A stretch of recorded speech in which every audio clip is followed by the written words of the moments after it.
जय हिंद एवरीवन, स्वागत है आपका हमारे channel Indian defence analysis Hindi में, जहां आपके लिए लेकर के आते हैं इंडियन डिफेंस की टॉप अपडेट्स को। और आज के अपने इस वीडियो में हम बात करने वाले हैं डीआरडीओ के intelligence, surveillance, targeting and reconnaissance system, जिसको हम आई स्टार सिस्टम कहते हैं, उसके बारे में हम जानेंगे कि ये सिस्टम हमारे लिए कितने इंपॉर्टेंट होते हैं और डीआरडीओ का जो आई स्टार सिस्टम है इसको लेकर के क्या अपडेट्स हैं, इस पर भी हम चर्चा करेंगे। तो चलिए शुरू करते हैं आज का अपना ये वीडियो। दोस्तों, किसी भी मूविंग टारगेट के लिए जो अटैक करने की प्लानिंग है ये बहुत ही ज़्यादा क्रिटिकल होती है, क्योंकि इसमें सबसे इम्पॉर्टेंट चीज़ होती है टाइमिंग। और ऐसे में जो टारगेटिंग ड्यूरेशन होती है वो भी काफ़ी छोटी होती है। और सटीक टारगेट करने के लिए हमारे पास जो सिचुएशनल अवेयरनेस है वो काफ़ी अच्छी होनी चाहिए। और ख़ासकर अगर हम बात करें फ्रंटियर्स की या फिर इंसर्जेंट अफेक्टेड एरियाज़ की, तो वहाँ पर सिचुएशनल अवेयरनेस बहुत ज़्यादा इंपॉर्टेंट रोल अदा करती है, ना सिर्फ अपनी सुरक्षा के लिए,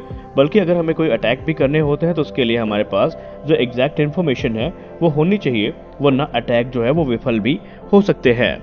और उस समय डिसीजन मेकर्स के लिए जो सबसे इंपॉर्टेंट चीज़ होती है वो होती है इंटेलिजेंस इनपुट, जिसके आधार पे वो सही निर्णय ले सकते हैं। और यहीं पे intelligence, surveillance, targeting and reconnaissance system, जिसको हम आई स्टार सिस्टम कहते हैं, ये एक बहुत ही महत्वपूर्ण भूमिका निभाते हैं, क्योंकि ये डायनेमिक और टाइम क्रिटिकल जो टारगेटिंग कैपेबिलिटी है वो तो प्रोवाइड करते हैं, साथ ही साथ नेशन की सिक्योरिटी गोल्स को प्राप्त करने में इनका जो योगदान होता है वो भी काफ़ी महत्वपूर्ण होता है। दरअसल जो आई स्टार सिस्टम्स होते हैं ये अलग अलग बैटलफील्ड फंक्शंस के साथ लिंक होते हैं और ये कॉम्बैट फोर्स को बैटलफील्ड में असिस्ट करते हैं अपने सेंसर्स और दूसरे जो इक्विपमेंट्स हैं उनकी सहायता से। बेसिकली ये इन्फॉर्मेशन को अपने वेरी हाई परफॉर्मेंस सेंसर्स की सहायता से गैदर करते हैं और बाद में उन्हें बैटलफील्ड में जो हमारे ट्रूप्स डिप्लॉयड हैं उन तक पहुंचाते हैं। अगर हम दुनिया भर में इस्तेमाल किए जाने वाले आई स्टार सिस्टम्स की बात करें तो इसमें यूके का सेंटिनल, अमेरिका का जे स्टार, यूके का शैडो R1, इसके अलावा इसराइल का ISR MMA जैसे जो सिस्टम्स हैं वो शामिल हैं। ISTAR system basically net centric warfare के एलिमेंट के तौर पर एक्ट करते हैं। एक तरफ जहां एवैक्स एयर टू एयर और air to sea surface surveillance को प्रोवाइड करता है, तो वहीं आई स्टार एवैक्स को कॉम्प्लीमेंट करता है और ये एयर टू ग्राउंड सर्वेलेंस को प्रोवाइड करते हैं, जो कि प्रिसीजन स्ट्राइक टैक्स में एक महत्वपूर्ण भूमिका अदा करते हैं। अगर हम बात करें इंडियन आई स्टार सिस्टम की, तो ये भी प्रिसीजन स्ट्राइक सपोर्ट के क्षेत्र में एक बहुत ही महत्वपूर्ण भूमिका निभाने वाला है। और कहा जाता है कि बालाकोट स्ट्राइक के बाद भारत के आई स्टार प्रोग्राम को एक बहुत बड़ा मोमेंटम मिला है, जिसके आधार पे इनका जो डेवलपमेंट है वो पूरी रफ्तार के साथ आगे बढ़ रहा है। ISR सिस्टम बेसिकली किसी भी एनिमी सिग्नल को इंटरसेप्ट कर सकते हैं और उनकी सहायता से ये जो ग्राउंड कमांडर होते हैं उनको इंस्ट्रक्ट भी करते हैं कि किस समय कौन सा वेपन काउंटर ऑफेंसिव ऑपरेशन के लिए या स्ट्राइक के लिए इस्तेमाल किया जाना है, और उस वेपन को लॉन्च करने का जो एग्जैक्ट टाइम है इसके बारे में जो आइडिया है वो कमांडर को लग जाता है, ताकि वो उस वेपन का इस्तेमाल हाईएस्ट प्रिसीजन के साथ कर सकें। दरअसल ये जो एयरक्राफ्ट होते हैं ये 2 वे फीड को मेंटेन करते हैं, जो कि हर प्रकार के रिकॉनेसेंस प्लेटफॉर्म के साथ कनेक्टेड होते हैं, जो कि सैटेलाइट भी हो सकते हैं, एयरक्राफ्ट भी हो सकते हैं, अनमैन एयर व्हीकल, हेलीकॉप्टर या फिर आर्मी के जो ग्राउंड रिकॉनेसेंस व्हीकल हैं उनके साथ भी कनेक्टेड होते हैं। इसके अलावा ये जो रिकॉनेसेंस प्लेटफॉर्म है उनको पोजीशन चेंज करने के लिए डायरेक्ट भी कर सकते हैं, ताकि उन्हें बेटर रिजल्ट्स प्राप्त हो सकें। और ये जो प्लेटफॉर्म होता है इसमें लगभग सारी जो एक्टिविटीज़ हैं वो ऑटोमेटिकली ही होती हैं और इसमें जो मैनुअल इंटरवेंशन है उसकी ज़रूरत नहीं पड़ती।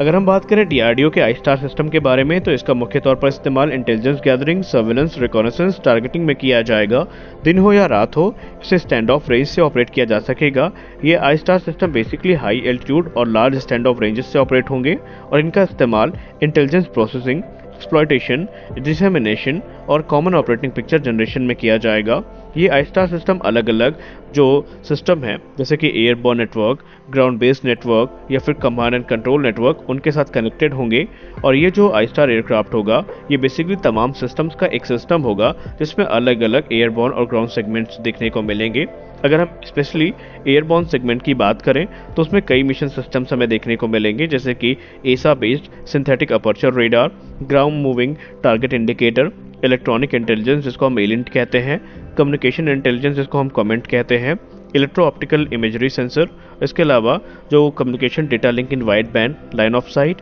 बियॉन्ड लाइन ऑफ साइट और very ultra high frequency links देखने को मिलेंगी और सेल्फ प्रोटेक्शन सूट भी इसमें देखने को हमें मिलने वाला है। यानी ओवरऑल डीआरडीओ का ये जो आई-स्टार एयरक्राफ्ट है ये काफ़ी ज़्यादा कैपेबल होने वाला है और इसके आने के बाद निसंदेह जो कैपेबिलिटी है वो काफ़ी ज़्यादा इन्हेंस भी होंगी। अब अगर हम बात करें डीआरडीओ के आई-स्टार एयरक्राफ्ट के डेवलपमेंट की, तो आई-स्टार के लिए जो रेडार है, इलेक्ट्रॉनिक इंटेलिजेंस है, कम्युनिकेशन इंटेलिजेंस और दूसरे सेंसर्स हैं, इनके डेवलपमेंट को ऑलरेडी डीआरडीओ के सेंटर फॉर एयरबॉर्न सिस्टम्स के द्वारा शुरू किया गया है। और क्योंकि पहले से ही इस टीम के पास काफ़ी ज़्यादा अनुभव है इस प्रकार के सिस्टम्स को बनाने का, क्योंकि नेत्र एवैक ऑलरेडी डीआरडीओ के द्वारा बनाए जा चुके हैं, तो यहाँ पर टीम्स को 2 अलग अलग ग्रुप्स में बांटा गया है जो कि आई-स्टार और नेत्र मार्क 2 दोनों प्रोग्राम पे काम कर रहे हैं। और अगर हम एरो इंडिया 2023 की बात करें तो डीआरडीओ के अधिकारियों ने इन्फॉर्म किया था कि आई-स्टार सिस्टम जो डीआरडीओ के द्वारा प्रपोज किया गया है उसे समय फंड्स अप्रूवल का इंतज़ार है और जैसे ही फंड्स अप्रूव कर दिए जाएंगे तो जो पूरी रफ्तार के साथ काम है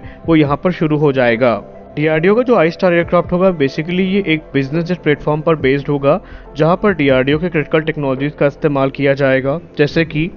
एयरबॉर्न ऑपरेशंस के लिए इसमें इंटरप्राइज लेवल हार्डवेयर पे हाइपर कन्वर्ज इंफ्रास्ट्रक्चर यूज़ किया जाएगा। इसमें long range high resolution SAR GMTI system होगा। इसके अलावा मल्टी स्पेक्ट्रल सेंसर्स होंगे, geo spatial intelligence processing and exploitation suite होगा, high data rate LOS, satcom data link, onboard mission communication suite होंगे और भी कई एडवांस सिस्टम्स हैं जो कि इसका हिस्सा होंगे। और बेसिकली ये जो प्लेटफॉर्म है ये Bombardier global express business jet पर आधारित होगा जिसे डीआरडीओ के द्वारा मॉडिफाई किया जाएगा और इसमें जितने सेंसर्स हैं, जितने इक्विपमेंट्स हैं उनको इंटीग्रेट किया जाएगा। और माना जा रहा है कि ये जो एयरक्राफ्ट है इनिशियली 4 की संख्या में बनाए जाएंगे, जिसमें से 3 आई-स्टार का इस्तेमाल इंडियन एयरफोर्स के द्वारा किया जाएगा और 1 का इस्तेमाल NTRO के द्वारा किया जाएगा। तो आज के इस वीडियो में बस इतना ही। हम आशा करते हैं आपको ये वीडियो अच्छा लगा होगा। वीडियो अच्छा लगा तो वीडियो को लाइक करिए, नए हैं तो चैनल को सब्सक्राइब करिए क्योंकि हम आपके लिए ऐसे ही इन्फॉर्मेटिव अपडेट्स को लेके आते रहते हैं। तो मिलते हैं अपने अगले वीडियो में, तब तक के लिए जय हिंद।